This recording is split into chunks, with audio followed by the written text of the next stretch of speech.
When you're first starting out trying to sell your art, the single most important thing you can do is to get other people talking about your art.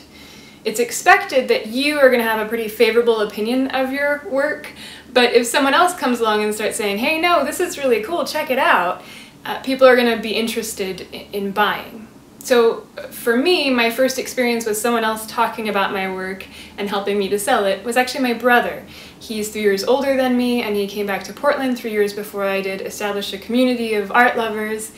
He does theater, so these people were interested in theater, but they loved art in general and wanted to spend money on art. And so by talking up my work, he was able to get me my first few commissions.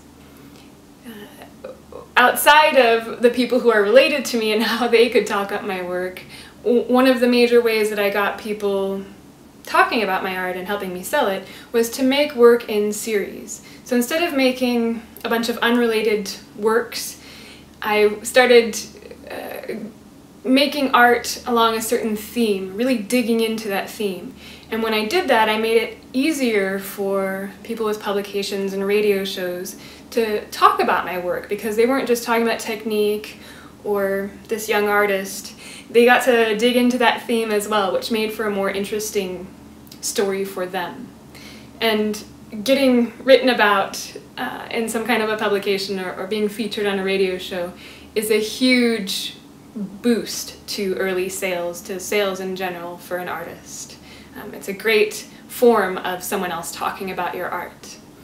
This piece is from one of my early series, one of my 2004 series.